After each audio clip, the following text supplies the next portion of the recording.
तो without wasting time आज का वीडियो शुरू करते हैं। तो आज हम इस वीडियो में सोना कॉम्स के ऊपर बात करने वाले हैं एंड आपसे हमारा वादा है कि अगर आप ये वीडियो पूरा देख लेते हैं तो आपको सोना कॉम्स पे कोई और वीडियो देखने की जरूरत नहीं पड़ेगी। तो देखिए, ये स्टॉक एक कंटिन्यूअस रैली के बाद अब लोअर बॉटम के साथ लगातार नीचे गिरे जा रहा है एंड टॉप से ये स्टॉक ऑलमोस्ट 43% के डिस्काउंट पे आ चुका है, जबकि कंपनी ने क्वार्टरली नतीजे भी अच्छी पोस्ट कर दी है। तो अगर हम इस बिजनेस को अच्छे समझते हैं तो हमारे लिए एक अपॉर्चुनिटी हो सकती है। तो सबसे पहले इस कंपनी के बिजनेस को अच्छे से समझने का प्रयास करते हैं। तो देखिए, ये कंपनी बेसिकली ऑटोमोटिव कंपोनेंट्स की डिजाइनिंग एंड मैन्युफैक्चरिंग करती है।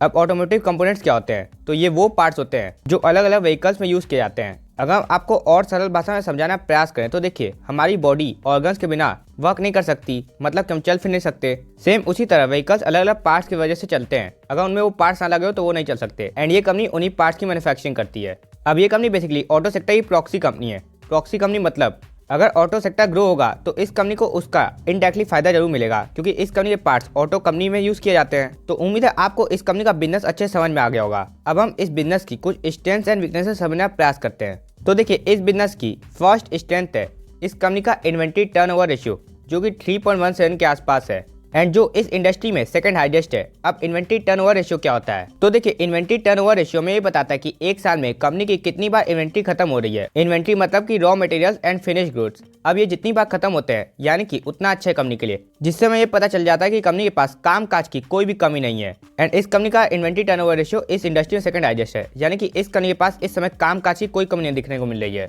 अब देखिए, सेकंड प्लस पॉइंट आ जाता है इस कंपनी का फ्यूचरिस्टिक होना, क्योंकि ये कंपनी बेसिकली ईवी व्हीकल्स के थीम से बिलोंग करती है। एंड देखिए, केवल हवा की बात नहीं है, इस कंपनी को इलेक्ट्रिक व्हीकल से रेवेन्यू भी जनरेट होना शुरू हो गया है। क्योंकि अगर आप इस कंपनी की टोटल ऑर्डर बुक देखने आएंगे तो उसमें से 62% केवल इलेक्ट्रिक व्हीकल के सेगमेंट से है, जो काफी पॉजिटिव बात हो जाएगी। अगर हम थर्ड प्लस पॉइंट की बात करें जाए तो ये कंपनी के ऊपर डेब्ट एकदम ना के बराबर है, मतलब कि बुरे समय में कंपनी अच्छे सर्वाइव कर सकती है एंड साथ ही साथ अपने प्रोडक्ट्स का प्राइस ना बढ़ा के अपने कॉम्पिटिटर्स का मार्केट शेयर भी गेन कर सकती है।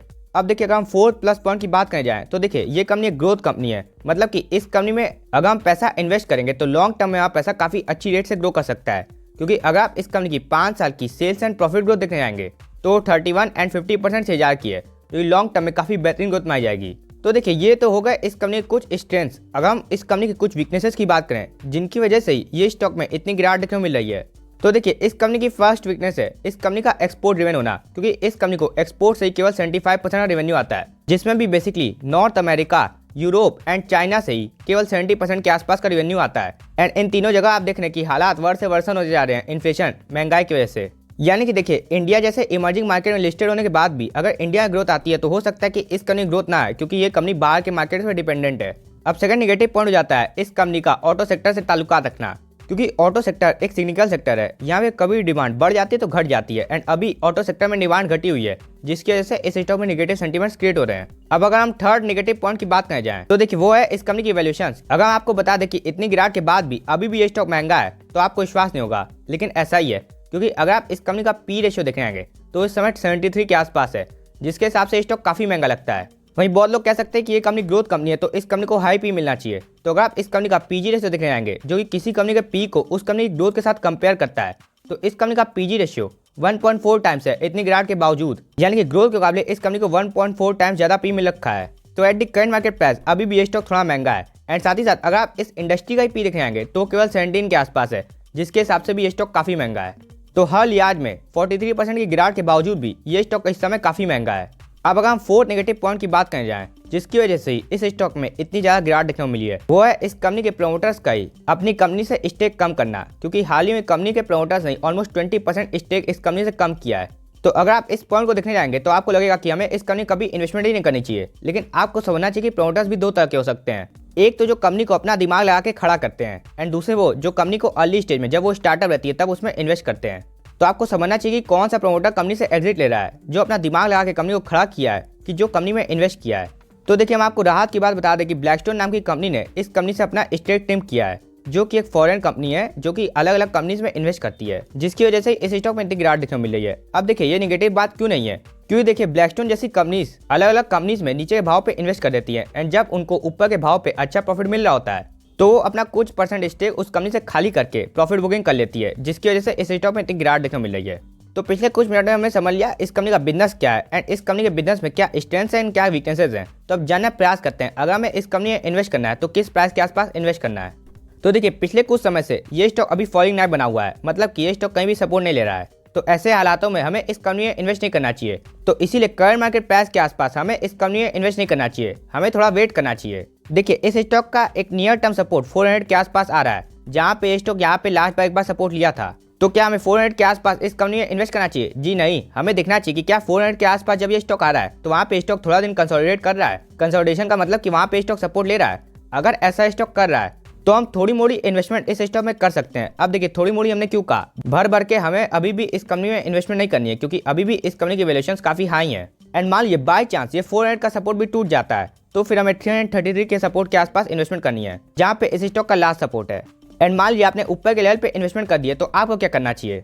तो देखिए अगर आपकी एलोकेशन कंट्रोल में है, मतलब कि 4 से 5% के नीचे है, तो आपको इस कंपनी में एवरेजिंग करनी चाहिए सपोर्ट जोन के आसपास, जो कि 400 के आसपास आ रहा है। एंड अगर आपकी एलोकेशन 5% के ऊपर है तो आपको इस कंपनी में अभी इन्वेस्टमेंट नहीं करनी है, आपको अपनी इन्वेस्टमेंट को केवल होल्ड करना है। अब बहुत से लोग अपने आप को लॉन्ग टर्म इन्वेस्टर तो कहते हैं, लेकिन देखिए अब आपका इम्तिहान अब चालू होगा कि आप इस 43% की गिरावट में भी अपनी होल्डिंग्स को बिना बेचे रह पाते हैं कि नहीं। अगर आप ऐसा करने में सक्षम हो जाते हैं तो आप एक लॉन्ग टर्म निवेशक हैं, क्योंकि देखिए कंपनी में कोई खराबी नहीं है, कंपनी की वैल्यूएशन थोड़ी हाई है। वहीं अगर हम इस स्टॉक का RSI समय देखें तो इस स्टॉक का RSI इस समय 27 पे है, यानी कि RSI के हिसाब से ये स्टॉक अभी डाउन ट्रेंड में है, जैसा कि हमें चार्ट में दिख भी रहा है। तो एज ए शॉर्ट टर्म निवेशक हमें इस कंपनी में कोई छिड़कानी नहीं करनी है, क्योंकि शॉर्ट टर्म में यहाँ पैसा केवल एक अप ट्रेंडिंग स्टॉक में बनेगा। वहीं अगर हम एक लॉन्ग टर्म निवेशक हैं तो हम देख रहे हैं टॉप से अच्छा खासा डिस्काउंट है एंड अभी स्टॉक डाउन ट्रेंड में मिल रहा है, लेकिन अभी भी वैल्यूएशन इस कंपनी की हाई है। तो हमें सपोर्ट जोन के आसपास का वेट करना है, जो कि 400 के आसपास आ रहा है, तो वहाँ पे हमें इस कंपनी में थोड़ी मोड़ी इन्वेस्टमेंट करनी है। वहीं अगर हम इस स्टॉक की मूविंग एवरेज देखने का प्रयास करें, देखिए अभी ये स्टॉक ने चारों मूविंग एवरेज के नीचे है, यानी कि लॉन्ग टर्म निवेशक के लिए यहाँ पे एक अपॉर्चुनिटी बन रही है। लेकिन अपॉर्चुनिटी कब बन रही है? जब ये स्टॉक ने सपोर्ट जोन के आसपास आए, क्योंकि अभी हमें हड़बड़ी में इस कंपनी में इन्वेस्ट नहीं करना है, क्योंकि अभी ये स्टॉक फॉलिंग नाइफ बना हुआ है। वहीं अगर हम एक शॉर्ट टर्म निवेशक हैं तो हमें इस कंपनी में 80% कोई इन्वेस्टमेंट नहीं करनी है, क्योंकि ये स्टॉक ने शॉर्ट टर्म मूविंग एवरेज के नीचे है, यानी कि शॉर्ट टर्म में इस कंपनी कोई स्ट्रेंथ नहीं है। वही अगर हम इस स्टॉक की कैसे देखे जाएं तो देखिए पिछले कुछ समय से इस स्टॉक में जोरदार फेयर का माहौल है, तो हमें इस फेयर के माहौल में एक्टिवेट हो जाना है। एंड जब भी हमें इस कंपनी की वैल्यूएशन थोड़ी मोड़ी रीजनेबल लगे, अब वैल्यूएशन रीजनेबल कैसे हो सकती है? तो देखिए प्राइस गिरे बिना भी वैल्यूएशन रीजनेबल हो सकती है अगर कंपनी में ट्रेमेंडस ग्रोथ आ जाए, जो कि इस कंपनी में आ सकती है क्योंकि एक ग्रोथ कंपनी है। तो हमें इस फेयर के माहौल में एक्टिव हो जाना है। एंड जब भी स्टॉक सपोर्ट जोन के आसपास मिले एंड वहाँ पे सपोर्ट लेता दिखे, मतलब कि कंसोलिडेशन दिखे थोड़ा, तब हम इस स्टॉक में इन्वेस्टमेंट करने वाले सोच सकते हैं। एंड सपोर्ट जोन तो हमने आपको बता दिया, एक 400 का है एंड 333 का है। एंड अगर आपने ऊपर के लेवल पे इन्वेस्ट कर दिया है तो आपकी एलोकेशन अगर ज्यादा है तो आपको केवल होल्ड करना है। एंड अगर आप इस कंपनी में इन्वेस्ट करते हैं तो आपको इस कंपनी की अपने पोर्टफोलियो में मैक्सिमम एलोकेशन 5% से ज़्यादा की नहीं देनी है, क्योंकि ये कंपनी ऑटो सेक्टर से ताल्लुकात रखती है, जो कि एक सिग्निकल सेक्टर है। तो उम्मीद है आपको वीडियो पसंद आया होगा। तब तक के लिए आप हंसते रहिए एंड मुस्कुराते रहिए एंड इन्वेस्ट जरूर करते रहिए। तो मिलते हैं नेक्स्ट वीडियो में, तब तक के लिए दिस सिद्धांत साइनिंग ऑफ।